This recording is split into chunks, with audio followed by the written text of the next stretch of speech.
it's hard to be in an orchestra because there's an enormous amount of music to be played, and it comes by relentlessly. Every week, some other huge new program, and what the musicians have to do is cope with enormous difficulties of just learning and playing every note and tuning every note and making sure that all these things work. So there's a very powerful whole group dynamics, what used to be called, aspect of that. There are very august ensembles who want to basically stay within the guidelines.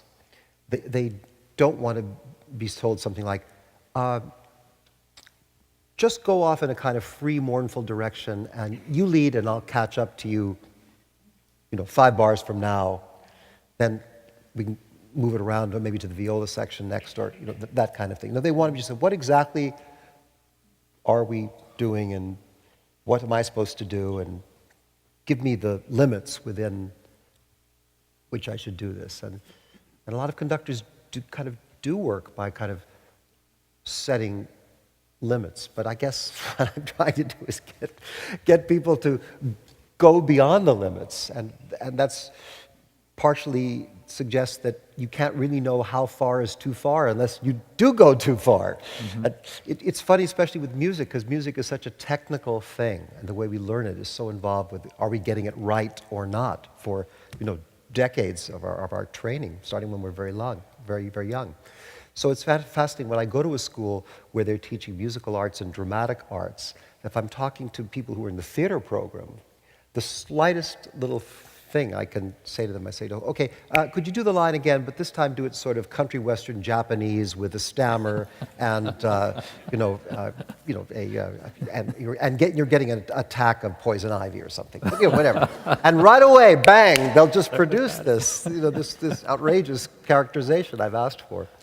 But if I say to musicians, young musicians, really, make this as wild and violent as possible, and they'll kind of go, okay.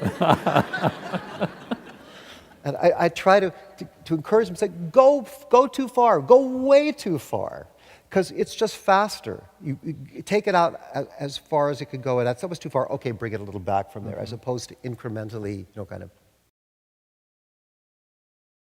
The process of getting to know things about people through the creative work that they do is fascinating, because as I also think about the arts as being a kind of dialogue between instinct and intelligence, between faith and reason, between the head and the heart, whatever. There are different mixtures of this, different combinations of this in all the different works that are done in the case of music, by different composers, but also from different eras and time. And there's an enormous amount to be learned about what it means to be human, and profit from the richness of that in the growing of our souls. This is what I believe.